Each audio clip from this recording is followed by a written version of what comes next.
como un complemento al buzón que ya vieron que se abrió ahí para que todos puedan plantear sus sugerencias, se llama buzón de quejas, pero también puede ser sugerencias, comentarios, aportes, ¿no?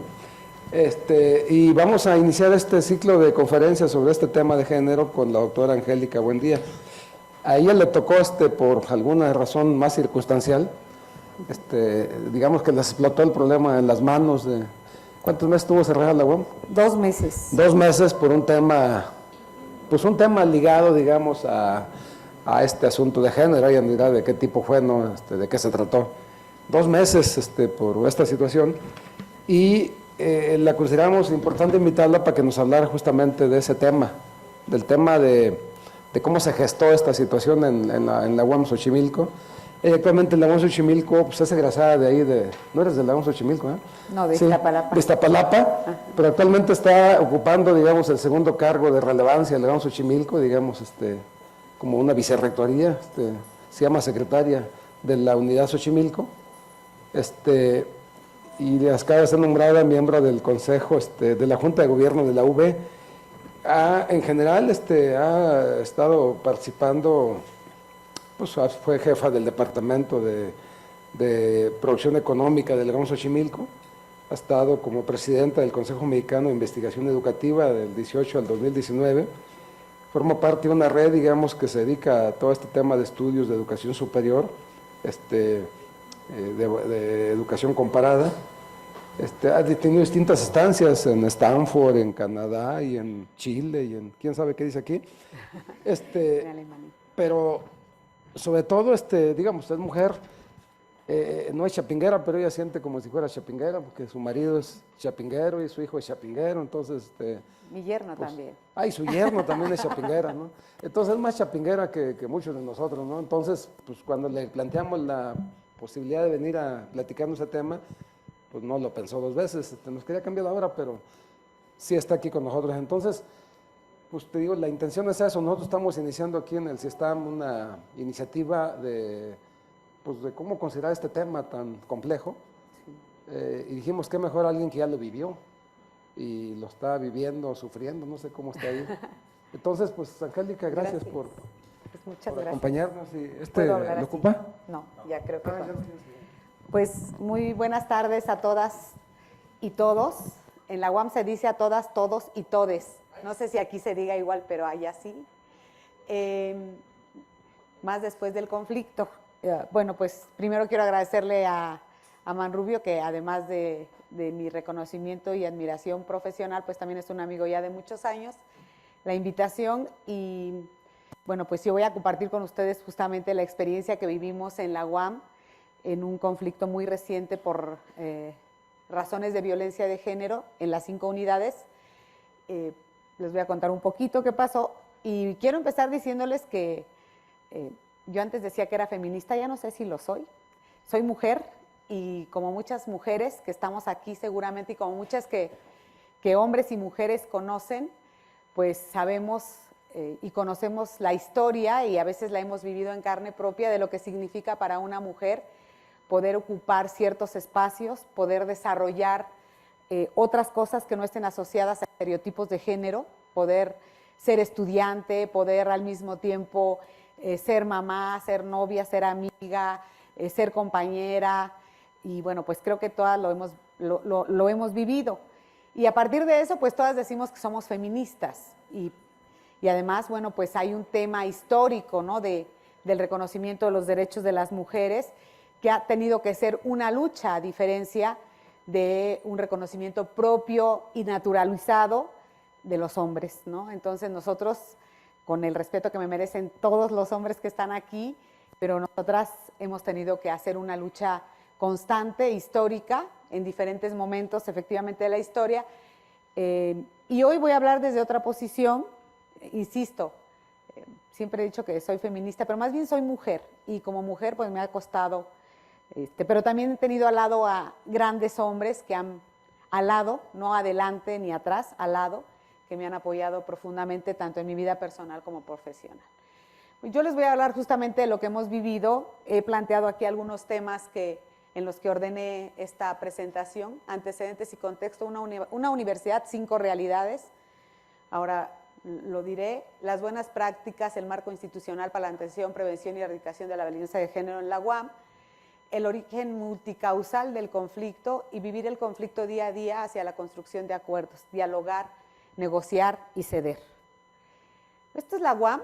La UAM se fundó en 1974, al mismo tiempo que Chapingo obtenían también su autonomía, y era antes de ser, ustedes conocen más la historia, pero fue la Escuela Nacional de Agricultura, y justo en el 74 la ley orgánica de Chapingo la hace una universidad autónoma, Chapingo, y al mismo tiempo nacía la UAM, al mismo tiempo nacía CONACYT, es un periodo de la historia de la educación superior relevante, y esto es la UAM. La UAM se conformó con 3 unidades inicialmente en el 74, Xochimilco, aquí está, Azcapotzalco y Iztapalapa, que buscaban justamente, primero, ser una opción distinta a la UNAM. El propio gobierno la plantea como una opción distinta a la UNAM, y además quiere también de alguna manera detener el crecimiento y la expansión de la propia Universidad Nacional y el peso histórico, político, económico que tenía. Y bueno, pues se forma la UAM para atender, la UAM metropolitana, para atender justamente pues a la Ciudad de México y la zona metropolitana, en ese entonces Distrito Federal.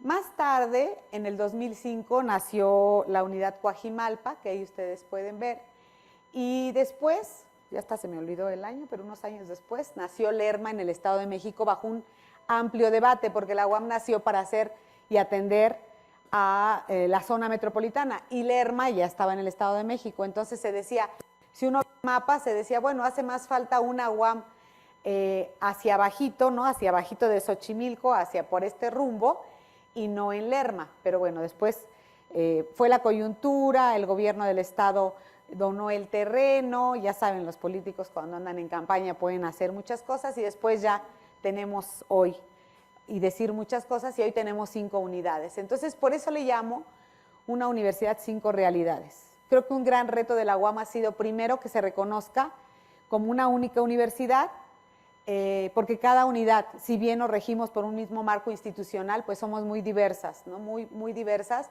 y justo en el caso del conflicto lo atendimos, por supuesto coordinados, pero cada unidad enfrentaba contextos diferentes. Yo voy a hablar del que me tocó vivir, en la unidad Xochimilco, como decía Manrubio, yo soy secretaria de la unidad. Allá la estructura de la universidad es el rector y la secretaría de unidad, el rector de la unidad, la secretaría de unidad. Por supuesto, hay un consejo académico, es una universidad muy colegiada, podría afirmar que es más colegiada que esta. Prácticamente tenemos una forma de gobierno que se llama de facultades expresas, y prácticamente no hay una dependencia jerárquica entre las distintas formas organizativas que tenemos, las divisiones, los departamentos, ¿no? Entonces, ahí decimos que nadie manda a nadie, entonces todo tiene que pasar siempre, es sumamente colegiado. Y bueno, cada unidad lo vivió distinto, porque los problemas pues así son, ¿no? Y teníamos, por supuesto, la coordinación de la Rectoría General, de la Secretaría General y del Colegio Académico. Muy rápido, no me voy a detener ahí, pero bueno, somos una universidad con 61,000 estudiantes distribuidas en las 5 unidades. Por supuesto, nosotros estamos en una de las más grandes. Coajimalpa y Lerma no han tenido un crecimiento como tal por cuestiones presupuestales, pero bueno, son ya opciones reales. Nosotros tenemos allí pues 121 licenciaturas, hemos tenido licenciaturas en movilidad, y hemos tenido un egreso histórico de 200,000 estudiantes han egresado de la UAM en estos últimos años.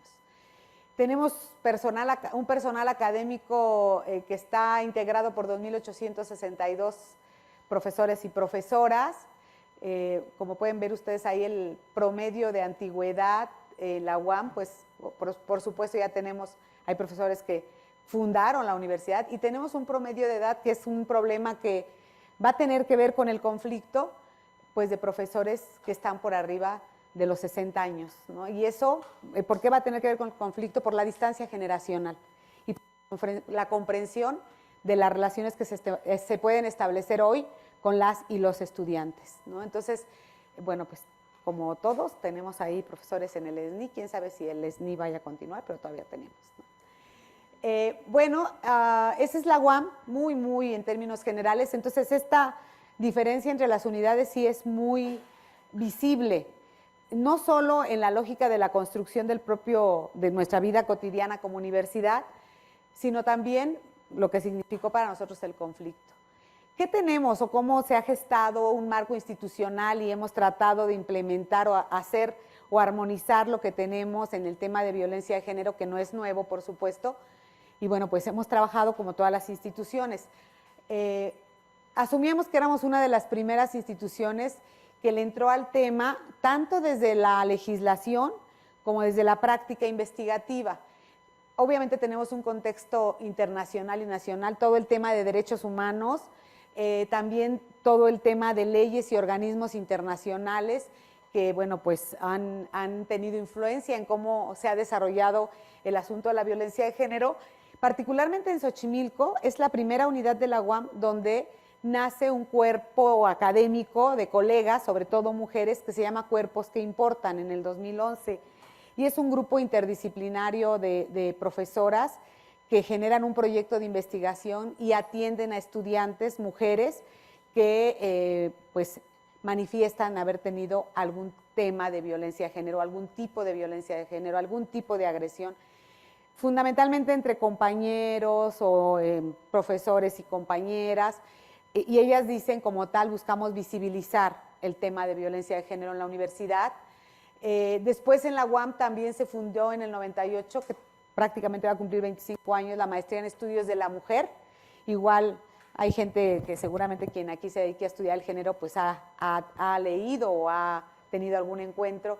Eli Bartra, Ana Lau, Ángeles Bringas, un grupo de mujeres, sobre todo Eli, que liderea este grupo y que forman la maestría en estudios de la mujer, que justamente ya busca atender a el tema como un objeto de investigación y a desarrollar investigación en diferentes ámbitos. Trabajan desde, por ejemplo, violencia doméstica, violencia doméstica también de mujeres a mujeres, por ejemplo, a las mujeres que nos apoyan en la casa, ese tipo de violencias, violencias en noviazgo, violencias, discriminaciones étnicas, racistas, etcétera. Entonces, pero sobre todo con perspectiva de género, que es muy importante. Posterior a la maestría, pues surge unos años después el doctorado en estudios feministas. Estaba buscando el año, pero no lo encontré, por eso no se los puse, para no mentirles. Y ese mismo grupo pues va generando toda una lógica de investigación, pero también de prácticas dentro de la unidad para hablar del tema y para visibilizarlo, ¿no? Esto significa que en general los temas de violencia de género han existido en las instituciones de educación superior de diferentes formas. Eso es un gran reto. Hasta dónde es violencia, hasta dónde a veces nosotras mismas no detectamos que se trata de violencia desde los noviazgos, desde la relación con los profesores y profesoras, porque puede haber violencia no solamente de hombres, eso lo aprendí después del paro, no solamente de hombres a mujeres, sino de mujeres a mujeres, o de hombres a hombres. O sea, hay distintas manifestaciones, pero efectivamente hay un interés común por visibilizar qué está pasando con las mujeres en las universidades. Y en el 2020, si ustedes se dan cuenta, casi pasaron bastantes años, 9, por fin en la universidad tenemos un protocolo de atención a la violencia de género. Derivado del trabajo que hacen las colegas de Cuerpos que Importan, pues se genera un protocolo de atención a la violencia de género. En Xochimilco, esto es un gran aprendizaje para la universidad. Cada unidad tenemos un protocolo distinto. Entonces, cuando llegó el conflicto, pues en realidad cada quien hicimos lo que pudimos, pero si bien comparten temas, comparten definiciones, conceptualizaciones, formas de atención, sí es distinto. Y eso creo que a la larga para la universidad presentó un problema, no tener un único protocolo de atención a la violencia de género, que creo que sea lo más recomendable para cualquier institución, porque eso significa que estableces las definiciones, las rutas de atención y las sanciones. Y se crea, derivado del propio protocolo, la Unidad para la Prevención y Atención a la Violencia de Género. Esta unidad pues es la encargada de implementar el protocolo y también en cada unidad, pues la unidad tiene un nombre distinto. Y está el perfil también de quien lo atiende, pues es muy distinto. Se decía, ¿qué es mejor? Que sea una abogada con perspectiva de género, que sea una psicóloga, que sea una socióloga, pero que tenga, pues obviamente, una formación muy fuerte sobre lo que es violencia de género y perspectiva de género, pero que también conozca la legislación, porque detrás de todo el problema, pues hay un marco institucional que todos debemos conocer y que tiene que ver incluso pues con las leyes que hay en México ya para proteger a las mujeres y las organizaciones como CONAVIM, el Instituto de las Mujeres. Hay muchas organizaciones, bueno, que nosotros en el proceso del conflicto pues buscamos también, la propia Comisión Nacional de Derechos Humanos Nacional y la de la Ciudad de México, para poder contender y gestionar el conflicto. Entonces, pues la Unidad Xochimilco tiene una historia de larga data de la importancia que tiene prevenir y erradicar la violencia de género en la universidad y hacer de la universidad un espacio universitario seguro. ¿Y eso qué implica? Pues ahora van a ver ustedes la definición. Pero también que teníamos ya o que hemos ido cambiando. El reglamento del alumnado, todas las instituciones tenemos un reglamento del alumnado que justo nos establece las obligaciones y los derechos del alumnado. Incluso el nombre del reglamento tuvo una implicación, un cambio para utilizar el lenguaje inclusivo. Entonces teníamos el reglamento de los alumnos, la licenciatura salía licenciado en tal y era nombre de mujer. Todo eso ya se cambió.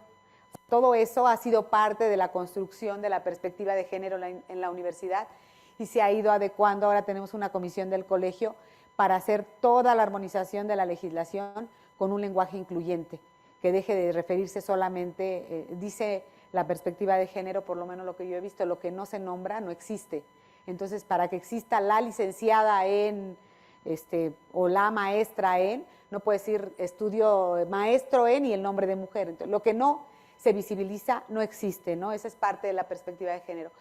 E igualmente en el reglamento, que es muy importante por la forma como atendemos, pues está que son faltas, supongo que aquí también en el de Chapingo dice que son faltas, y también hicimos una modificación al reglamento para incorporar desde hace algunos años qué son faltas en términos de violencia de género. Y como ustedes pueden ver, en el inciso 2 dice incitar o ejercer por cualquier medio violencia física, sexual, psicológica o cualquier cuestión que atente contra la dignidad humana, originado por sexismo, orientación sexual, racismo, clasismo, capacitismo, embarazo o cualquier forma de prejuicio o discriminación. Se nos conjuntaron dos temas, el de derechos humanos, el de género y todo lo que ha significado el reconocimiento de las diversidades con las comunidades lésbico, gay y todas las iniciales que siguen, que a mí a veces se me olvida. O sea, se me olvida qué significa cada una, pero en ese reconocimiento por la diversidad, entonces también nuestros reglamentos se fueron adecuando. ¿Qué es lo que intento comentar? Que una primera aproximación al problema es una revisión de la reglamentación que tenemos, porque la reglamentación en la universidad son las reglas bajo las que nos comportamos, ¿no? Cualquier tipo de regla constriñe el comportamiento de quienes estamos, no podemos hacer lo que queremos o lo que se nos antoja, tenemos que actuar en ese contexto institucional.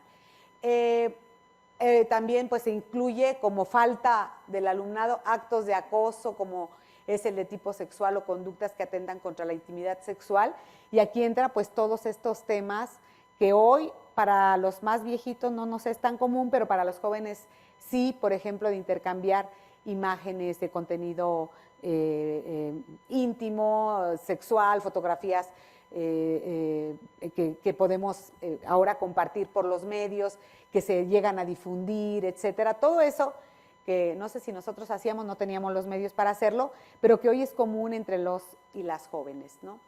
Y bueno, también en el 2021, fíjense, Xochimilco empieza, pero en el 2021 ya el colegio académico sí aprueba para toda la universidad las políticas transversales para erradicar la violencia por razones de género, que son las orientaciones generales o los cursos de acción que tenemos que seguir en todas las unidades.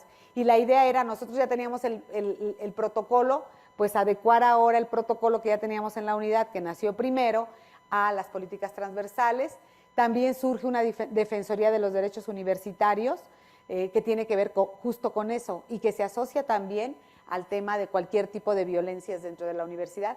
Y otra cosa que también es muy importante para nosotros en el tema, es el contrato colectivo de trabajo. Nuestro contrato colectivo pues es muy viejo, bueno, ya saben, se van haciendo las revisiones contractuales, pero en el contrato colectivo de trabajo, en la cláusula 6 y en la 34, se establece cuáles son las faltas de las y los trabajadores y cómo se deben de sancionar. Y en ese sentido, cualquier cambio al contrato colectivo, nosotros tendríamos, o sea, tiene que surgir de la relación bilateral y bueno, allí nos seguimos actuando conforme al contrato, que señala cuáles son las faltas de las y los trabajadores, pero que no explicita el acoso como una falta dentro del contrato, ¿no? Y bueno, ¿qué es lo que se busca o que se ha buscado con todo esto? Pues generar un espacio universitario libre de violencia de género. ¿Y cómo se define la violencia de género contra la mujer en el protocolo? Y en alguna medida cómo se ha ido apropiando dentro de la universidad, pero todavía creo que nos falta. Creo que fue un gran aprendizaje del paro, porque dentro de la universidad todas y todos pensaríamos que tenemos muy claro este tema, ¿no? Que tenemos muy claro que las mujeres, yo decía al principio, pues sí hemos tenido que hacer una lucha constante y que sí hemos naturalizado la violencia y que sí hemos naturalizado ciertas prácticas que, como dicen las expertas, se sitúan en una visión sumamente centrada en estereotipos, centrada en el poder del hombre, centrada en lo que ellas llaman una conducta heteronormada, más pensada y legitimada por la propia sociedad, incluso a veces por las mujeres, del poder que ejercen los hombres sobre las mujeres. Entonces, se define la violencia de género como uno de los medios sociales, políticos y económicos fundamentales a través de los cuales se perpetúa la relación subordinada de la mujer con respecto al hombre y sus papeles estereotipados, y constituye un grave obstáculo para el logro de la igualdad sustantiva entre mujeres y hombres y para el disfrute por parte de la mujer de derechos humanos y libertades fundamentales. Yo reitero que yo no me dedico a estudiar el género, la violencia de género o temas de género. Yo me dedico a otros temas. Lo que estoy diciendo es a partir de lo que está y de lo que nos tocó vivir justamente en el paro, ¿no? Y bueno, obviamente que hay que conocer por las funciones que yo hago como secretaria de la unidad, pues hay que conocer todo el protocolo, hay que saber cómo se implementa, porque les quiero decir que después del paro hemos tenido un número creciente de quejas y demandas que tienen que ver con violencia de género, ¿no? ¿Cuál es el origen del conflicto? Bueno, pues como cualquier conflicto y como cualquier movimiento social es multicausal. Yo les decía que no era feminista, pero aquí estoy marchando un 8 de marzo con mi hija. Pues sí, con esta intención de formar, ¿no? De decir cómo podemos las mujeres y cómo hemos abierto espacios y cómo tenemos que seguir luchando, ¿no? Entonces, el cartel que no se alcanza a ver dice, en el 8 de marzo no se felicita, se lucha. Y sí, siempre he estado convencida que hay que seguir luchando. Entonces sí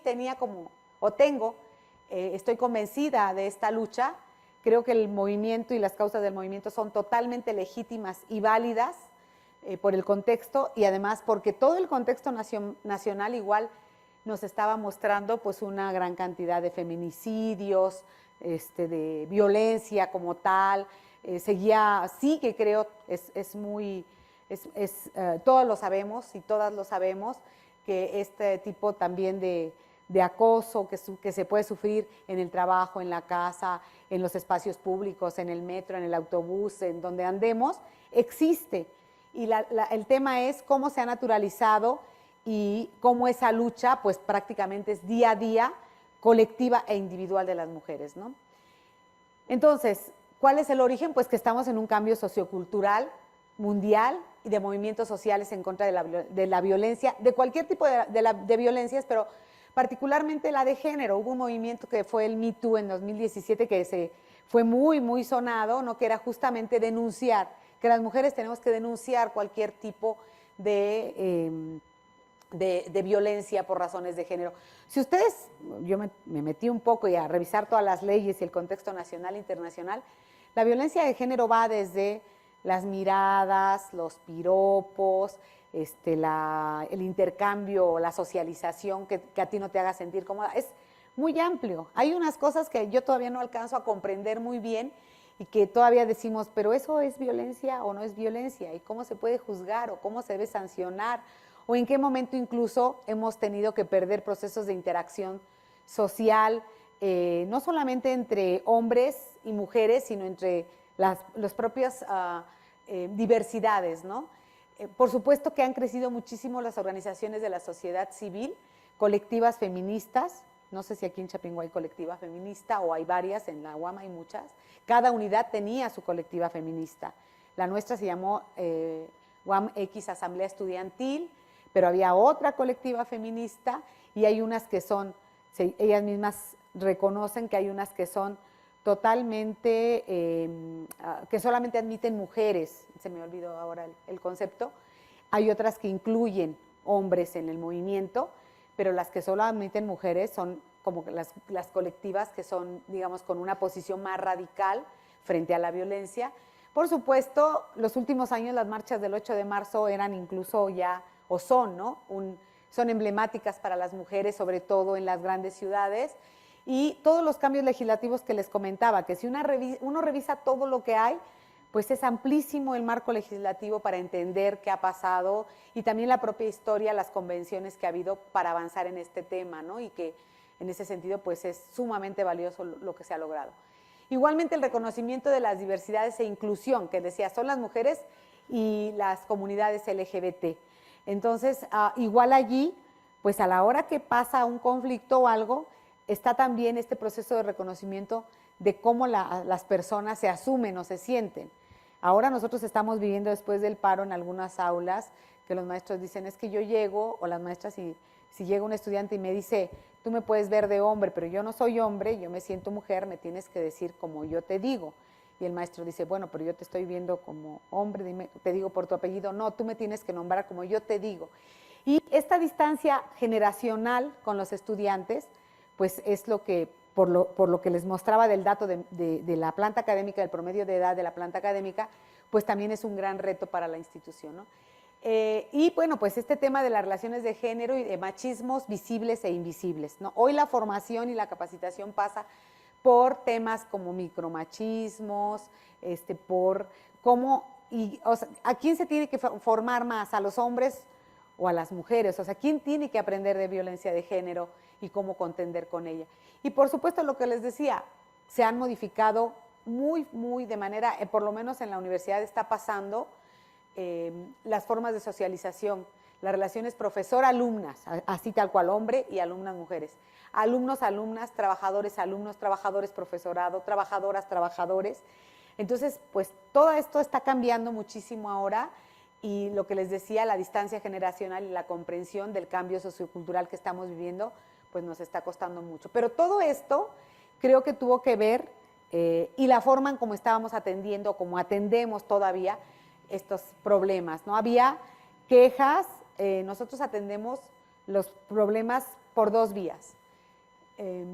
Primero, bueno, ahí puse, perdón, aquí me faltaba, los colectivos feministas en la UAM y el personal académico asociado, o sea, los colectivos feministas los forman las estudiantes, pero hay profesoras, por ejemplo, en el caso de Xochimilco, que están investigadoras, que además, pues, también contribuyen a que las chicas, la verdad es que tenían un posicionamiento muy claro, un discurso muy claro sobre lo que estaban pidiendo, ¿no?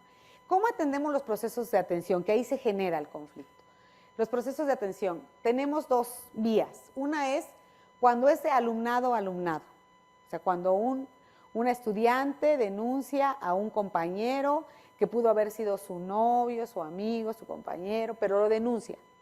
Y nosotros ahí tenemos 3 divisiones, y cada división tiene un consejo divisional, como aquí los consejos departamentales, y en el consejo divisional se conforma una comisión de faltas, y es la comisión de faltas la que atiende esas quejas por violencia de género. Entonces, en esas comisiones habría que reconocer que no se trata de expertos, porque el consejo divisional se conforma por los órganos personales o las jefaturas de los departamentos, que son 4 departamentos por división. Entran también los representantes del personal académico, que son se eligen entre el personal académico y los representantes del alumnado, que los alumnos eligen, o el alumnado elige a sus representantes. Entonces, en ese sentido, pues es un órgano de decisión y de ahí se forma la comisión. ¿Cuál es la primer falla? Falla estructural, digamos, es quienes están ahí no necesariamente saben de violencia de género, que fue un gran reclamo. Yo puedo ser, no sé, el representante de mi departamento, pero yo me dedico a estudiar otra cosa, estoy ahí, me toca estar en la comisión de faltas. Y pues hay un protocolo, está el reglamento, está todo, pero yo no soy experto. Entonces, alguien puede decir, bueno, a mí no me parece una falta que el alumno le haya dicho a la alumna, oye, me gustas mucho, y la alumna dijo, a mí no me gusta, y lo denunció. Y alguien puede decir, oye, pero ¿por qué eso es una falta? Pero en el protocolo dice que es una falta. Y que nadie te puede decir que te ves muy bien o que estás muy bonita o lo que sea, si tú no le autorizas a que te lo diga. Y eso ya es violencia de género. Ya sé que les puede parecer que no, pero así está estructurada la ley, no lo digo yo. Y después, entonces ya los alumnos dicen, híjole, ahora me le acerco. Pero les estoy dando un ejemplo que va desde ahí hasta la denuncia de una violación. Era mi novio y me violó. Era mi novio y me violó. Y lo que nosotros ahora pues, hemos tenido muchas discusiones, el paro realmente es un parteaguas para la UAM, es si a nosotros nos toca ejercer un proceso de judicialización ante algo que es un delito, porque la violación constituye un delito. ¿Puede una universidad, UAM o esta o la que sea, sancionar un delito? ¿Debe hacer? Esa es una pregunta y un aprendizaje que nos quedó y que ahorita no podemos nosotros. Estamos cambiando, pero ya saben, los cambios llevan tiempo. Entonces va desde el piropo, que nos podemos reír y uno dice, no, a mí sí me gusta que me digan que me veo bonita, pues a ver, déjenme, yo quiero que me digan. Hasta el otro que digo, era mi novio y me violó. Pero era tu novio. Sí, pero yo digo que me violó y entonces hay una cosa en la ley que dice que la palabra de la víctima es preponderante.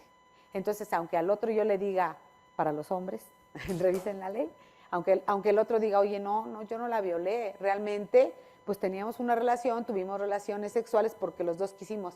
Pero si ella dice que fue violada, la palabra de la víctima es preponderante. Eso está en las leyes internacionales y nacionales. Y está, evidentemente, pues en las nuestras, en nuestros protocolos, ¿no? Entonces, ahí se atiende por esas comisiones. Primera falla estructural, como para ir abonando al conflicto, era los que están ahí no saben de violencia de género. ¿Qué hacíamos? Tener la asesoría o qué hacemos de la UPAVIG, que es la unidad de prevención. Se le llama a la responsable de la UPAVIG y se le dice, este es el caso, las comisiones de falta se reúnen y son cerradas, no son públicas, son sesiones privadas, se entrevista a la que demanda, al que demanda, está la unidad de género y la unidad de género da su opinión, pero quien decide es la comisión, la unidad de género no tiene voto. Quien decide es la comisión. Entonces, de pronto, la unidad de género decía, sí, es una falta tal a tal, y entonces la comisión decía, justo, pues es que no, o sea, ¿por qué va a ser falta si le dijo que estaba bonita? No es falta. Y decía, el alumno no tiene una sanción. Esas cositas nos fueron acumulando en el camino. Después, trabajadores alumnado, eso me toca atenderlo a mí. Pues me toca atenderlo con un equipo de abogados que me asesora, o a la secretaría de la unidad, ahora que yo hago ese cargo, pero se basa en el contrato. Entonces, pues, ahí ¿qué es lo más común? El profesor, porque el trabajador universitario, el profesor, sea profesor, profesora o personal administrativo, es trabajador universitario y lo ampara el contrato colectivo. ¿Qué es lo más común ahí? Pues el profesor que se mete con las estudiantes, que utiliza su relación de poder para acosar a las estudiantes. Y sí les quiero decir que pues sí teníamos casos. Otra vez, la brecha generacional nos regresaba y decían, pero si hay un montón de colegas que se casaron con sus alumnas, que se divorciaron, perdónenme, pero eso pasa, que los diga de manera tan coloquial. Ahora ya no se puede, señores. ¿Por qué? Porque representa un ejercicio de poder. Y la violencia de género es un ejercicio de poder también. Entonces, yo soy tu maestro, yo te guiño el ojo, tú no quieres, pero yo te voy a calificar, pero como no quieres, te pongo esas denuncias. Nos llegan, ¿no? Esas quejas llegan.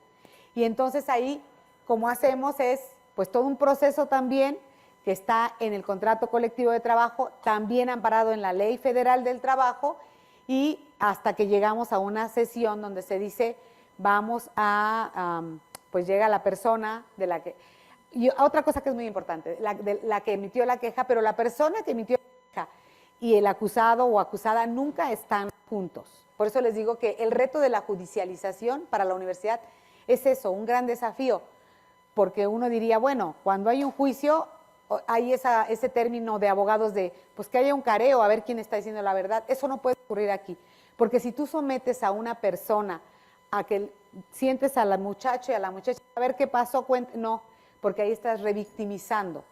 Cada vez que una mujer sufre de algún tema de acoso, les decía, la palabra de la víctima es preponderante y no puede ser revictimizada. Es decir, tú no puedes volverle a preguntar, a ver, platícame cómo estuvo, pero ¿qué te hizo? ¿Qué te pasó? No, eso es muy grave en el proceso y es muy grave en términos, incluso así se lleva cuando ustedes sacan el caso de la universidad y se lleva al ámbito penal, fuera de la institución, que creo que es lo mejor, allá también no se puede hacer proceso de revictimización. Porque uno diría, bueno, a ver quién dice la verdad, pues eso no. Y lo que había también entre los procesos que teníamos de faltas, ¿no? De muchos tipos que bueno, pasan en todas las instituciones, era eso, procesos de revictimización. Es que la comisión le volvió a preguntar a la chica, ¿pero qué te hizo? ¿Y qué pasa con la chica? Vuelve a revivir y todo es traumático. Y si hubo una cosa justamente muy violenta, pues si hubo una violación es volver a revivir todo eso y eso no se puede hacer. Entonces, por eso nunca vamos a tener a las dos personas. En el caso de la Secretaría, entonces nosotros tenemos que sancionar. La ley solamente y el contrato establece dos tipos de sanciones. Es la suspensión del trabajador o de la trabajadora, que es de 1 a 8 días, o la rescisión del contrato. Las secretarías de unidad solamente podemos sancionar para suspensión. Cuando es rescisión lo tenemos que mandar a la Secretaría General y el abogado general es el que establece el procedimiento. Entonces, pues ahí también. Sobre todo son esos temas de la relación profesor-alumna o incluso profesor-alumno. Si hay profesores cuya preferencia sexual sea de hombre, es decir, profesores que ellos prefieren, les gustan los hombres, entonces acosan a hombres y también teníamos ese caso. Y luego de trabajadores a trabajadoras, pues también compañeros entre una maestra y un profesor, o entre un profesor y una compañera del personal administrativo. Entonces, pues todos estos casos tenemos, y tenemos esas dos vías. Para el alumnado, la comisión de faltas, para el personal, para los trabajadores y trabajadoras universitarios, el contrato colectivo de trabajo y la ley que la función la ejerce la Secretaría de la Unidad. Quiero decirles que durante el paro a mí me tocó, sancionar. Cuando estalla el paro empiezan a surgir más y más quejas. Entonces llegaban las quejas, ¿no?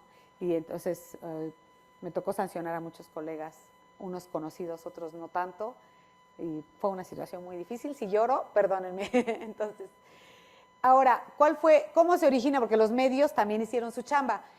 Se originó por esto que yo les comentaba, una queja de una estudiante que sufrió violación por su novio, está en todas las redes, estuvo en las redes, era muy... Y que la comisión de faltas justo sesionó el 8 de marzo, que era el Día de la Mujer, y dijo, no hay elementos, no dijo no la violó, solo dijo, no tenemos como comisión en este desconocimiento y en esta, que no podemos judicializar, no tenemos elementos para decir la violó. Y entonces dice, no tenemos elementos y hay que llevar el caso en una instancia penal, que es a donde se debe de atender y donde sí hay elementos. Y ahí estalló el conflicto y se tomó la unidad ese día, la Coajimalpa, y pues todos estábamos listos ya con nuestras cosas en las otras 4 unidades, porque pues evidentemente, además creo que hay una cosa muy diferente a los movimientos que quizá nos ha tocado vivir. El tema de cómo se comunican hoy las y los jóvenes por las redes, rapidísimo corrió. Entonces también nosotros rápido nos enteramos, ya van a cerrar, ya la van a tomar, ya están, y empezamos a oír ahí, pues propiamente en la unidad, pero todos estábamos igual, en todas las otras 4 unidades, pues que ya se oían las chavas, ya estaban organizadas, muy rápido se organizaron, muy rápido nos pidieron la entrega de las instalaciones y bueno, pues evidentemente que reconocíamos la legitimidad y siempre lo hicimos durante todo el conflicto, que el movimiento era legítimo y auténtico por lo que estaba pasando, ¿no? Que vivimos 5 conflictos y se decía hay posibilidad de un posicionamiento institucional, sí lo hubo, bueno, sí lo hubo, un conflicto que les cuento yo, también Chapingo sabe lo que es eso, pero sí lo hubo. Entonces, había posicionamientos institucionales, había posiciones de la unidad, de las unidades, y pues todo era como es la primera parte del conflicto, muy complicada porque era establecer la relación de diálogo, sobre todo recuperar el diálogo con las estudiantes. Y eso costó un poquito, costó al principio y después tuvo, pues, nosotros tenemos, si a alguien le interesa como un poco más ver, hicimos un sitio, ahí está, un sitio sobre todo lo que iba pasando con el movimiento. Pero lo que sí es que el paro empieza el 9, que era viernes, se toman las instalaciones, sábado, domingo, y el lunes lo primero que hicimos todas las unidades fue decir, se suspenden la docencia, se suspenden las actividades y nos sumamos y apoyamos a las estudiantes en paro, porque son nuestras estudiantes, porque sí han sufrido violencia de género y porque, bueno, pues es lo que corresponde como institución. Desde el primer momento lo hicimos. En la unidad recibimos el 13 de marzo, el pliego petitorio, que fueron 27 puntos, muy diversos, desde cosas muy generales, como la formación de las comisiones de faltas, la propia formación de la secretaria de unidad para atender temas de, es decir, que nos capacitáramos, ¿no? Sobre temas de violencia de género, acusaciones muy puntuales de colegas, de decir, tal colega hizo esto, que lo corran, se extendió, digamos, así son los conflictos. El 16 de marzo nosotros dimos respuesta al primer pliego petitorio, al 13 de marzo, y evidentemente pues el rechazo de las estudiantes fue brutal. Nos dijeron prácticamente su respuesta no sirve, su respuesta nuevamente recurre a los instrumentos normativos que tiene la universidad y no está resolviendo y no está proponiendo nada de fondo. Al final, cuando nosotros revisamos en qué quedó, pues era muy similar, pero los conflictos, ya saben, tienen una, pues como todo, ¿no? Tienen un proceso de crecimiento, de explosión, de estrés, luego se estabilizan y luego pues van bajando. Tuvimos 9 mesas de diálogo en Xochimilco. Fue de las unidades que más mesas de diálogo tuvo. Escaposalco resolvió en una, bueno, nosotros y Lerma fue la última que abre, con muchos vaivenes. Todas las mesas fueron grabadas, transmitidas, tuvimos apoyo, buscamos apoyo, tanto las estudiantes como nosotros, de Derechos Humanos, del CONAVIM, que es la Comisión Nacional para Prevención de la Violencia de Género, buscamos quién conformara. Y ahí hay una cosa muy curiosa, porque la lucha era de violencia de género, y las primeras que fuimos eliminadas de las mesas de diálogo, yo no pude estar, mi trabajo todo era virtual con el rector y con la comisión que se formó, es que a las mujeres que estábamos en puestos de poder no nos quisieron en las mesas de diálogo. O sea, el propio grupo de chicas organizadas dijo, la secretaria de Xochimilco, la secretaria de Lerma, la secretaria general, las que éramos mujeres, no podíamos estar en la mesa de diálogo, porque nos han violentado. Y nosotros decíamos, no, pero nosotros estamos con ustedes, porque fue un proceso muy violento de parte. Es decir, yo lo que creo que el aprendizaje es, la violencia no se puede contrarrestar con más violencia. Y lo que nosotros sufrimos también fue violencia. Y fue violencia en una lógica política, porque evidentemente en un conflicto, también todos lo sabemos, se mezclan muchos actores y muchos intereses. Tuvimos 27 puntos, el último era, cuando nos resuelvan los 26, les damos las instalaciones, el 27. Resolvimos todo y no nos las daban. Y 80 acuerdos que nos llevaron, yo calculo que cada mesa duró 5 horas, entonces, pues ya se imaginarán ustedes, muy pesado.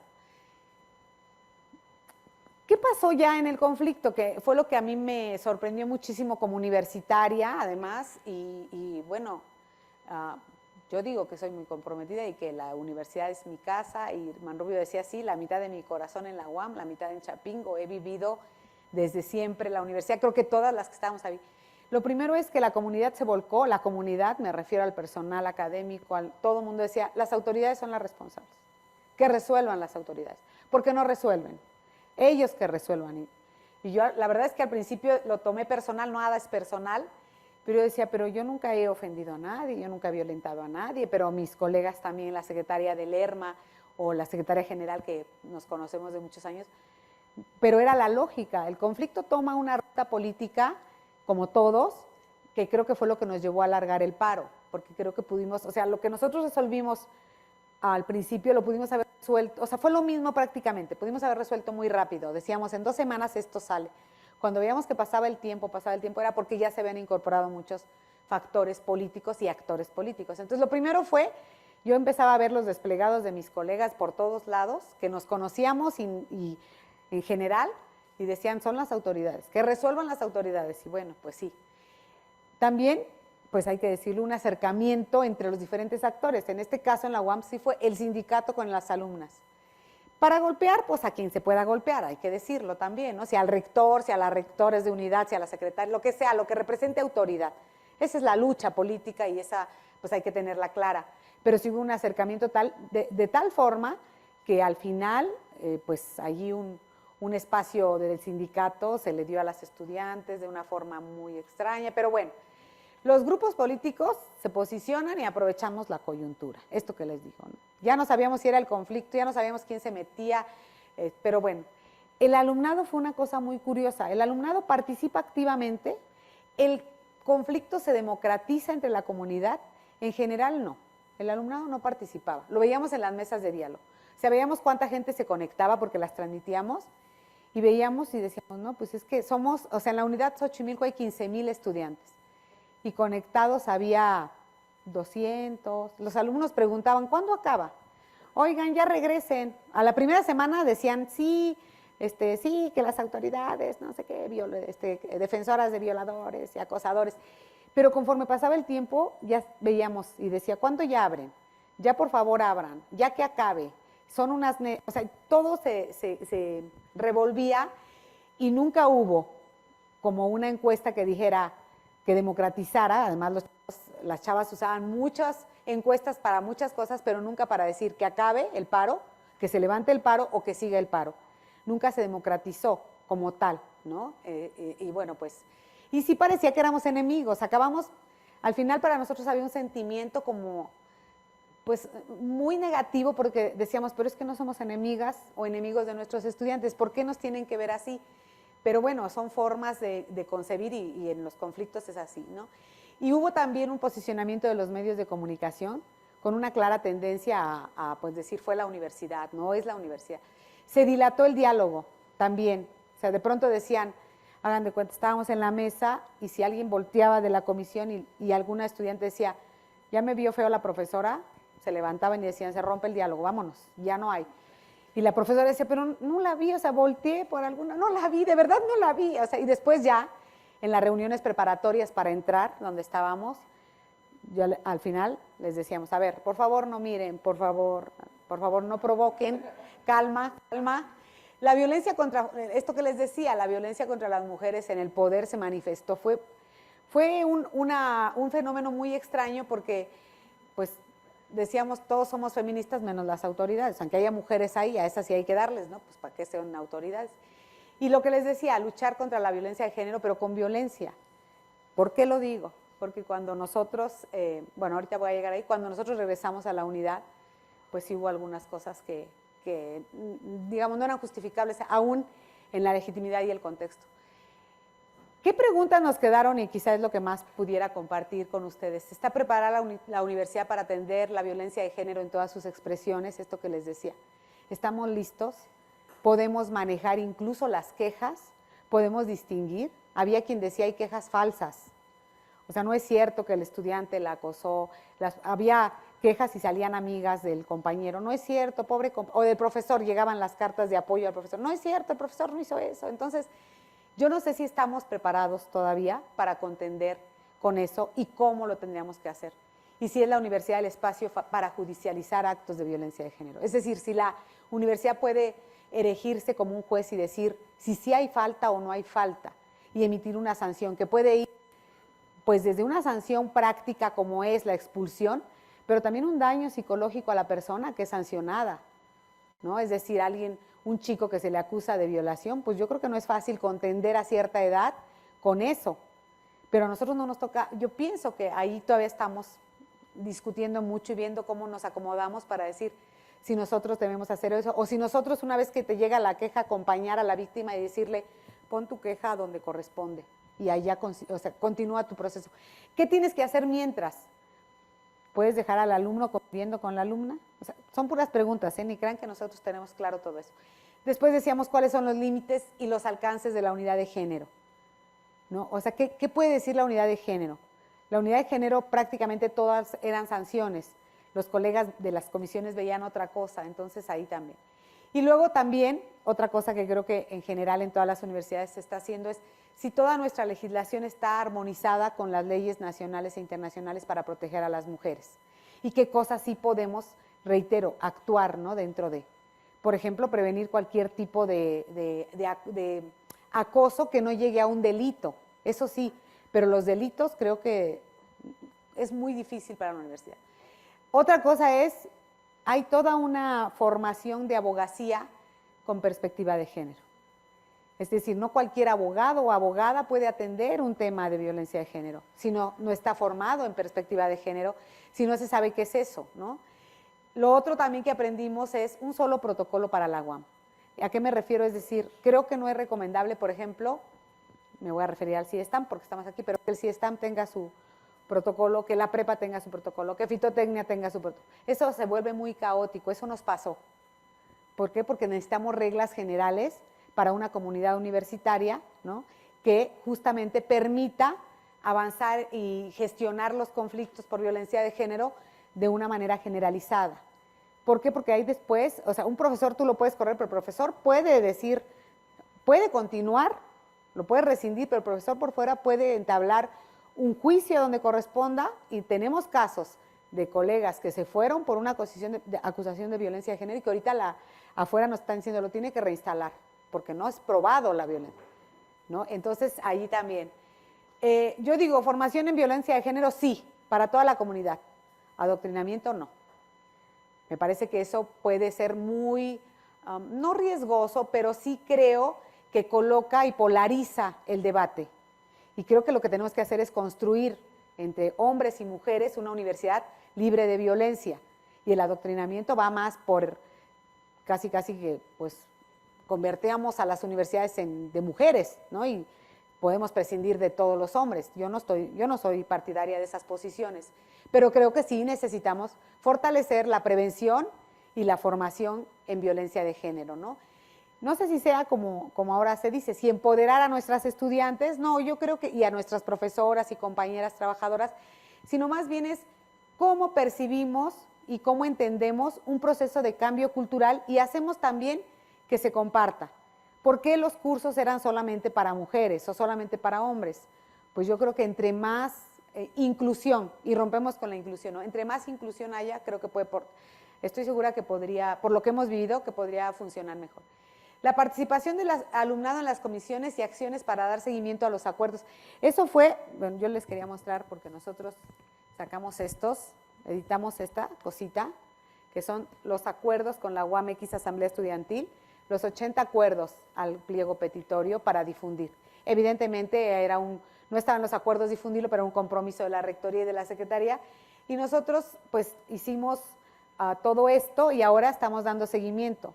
Son 80 acuerdos que implicó formar comisiones en el Consejo, que implicó, por ejemplo, cosas desde las comisiones que hay que llevarlas, a mí me toca coordinar todas las comisiones del Consejo, hasta cuestiones muy prácticas, por ejemplo, colocar en los baños dispensadores para una menstruación digna, que las mujeres de nuestra época, pues decíamos hay que cargar en nuestra bolsa nuestra toalla sanitaria, porque en algún momento la voy a ocupar, y eso también ya hay toda una perspectiva que creo que es muy válida, todo eso, todos los temas de adecuación de nuestras normas, toda la formación de las comisiones de falta. Aquí están Y bueno, ahorita estamos dando seguimiento a los acuerdos y en todo participan las chicas de la asamblea. Nosotros les decimos, pues, la UAMX, Asamblea Estudiantil, que son chicas, que además hay que decir, hubo otra cosa en Xochimilco.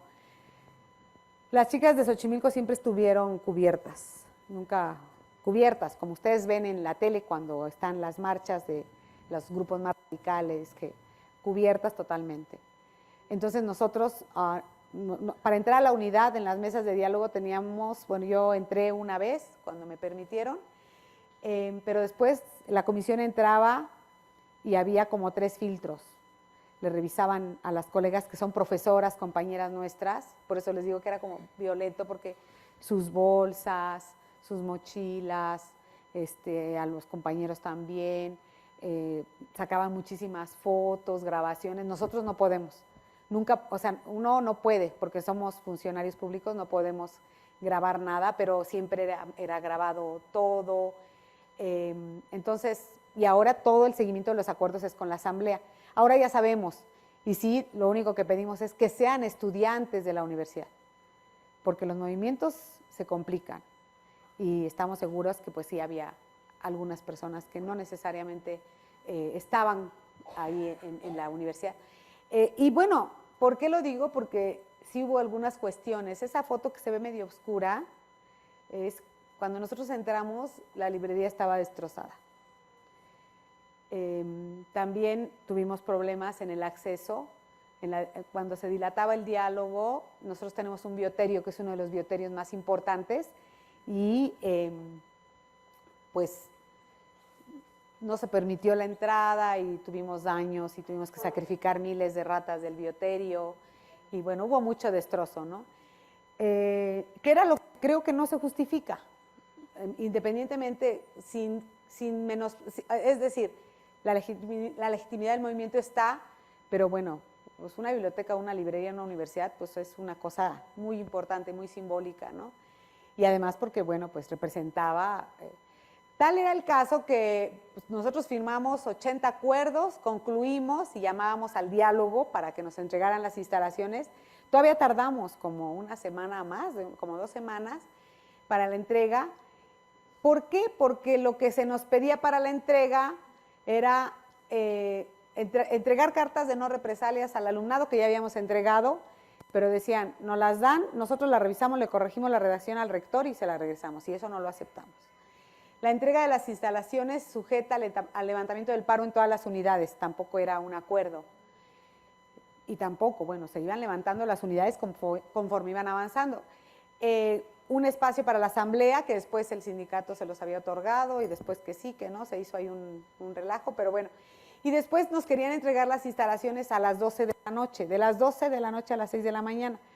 Y pues tampoco aceptamos porque justo cuando regresamos pues vimos el tema ¿no? Ya sabíamos pues que había algunos destrozos y bueno, tocó contender con todo eso y finalmente, bueno, pues lograr un acuerdo, abrir la universidad, regresar y notar que efectivamente estamos frente a un cambio, que estamos tratando de pues gestionar todo lo que está en los acuerdos, pero que también estamos convencidos que sí necesitamos seguir trabajando como comunidad universitaria por generar espacios libres de violencia de género sobre las diversidades y desde luego sobre las mujeres. Y eso fue pues el gran aprendizaje para la UAM y yo espero que el diálogo les sirva. Muchas gracias. Entonces, pues, gracias y al contrario, gracias. No, muchas gracias por su atención, por su tiempo. Vale, gracias.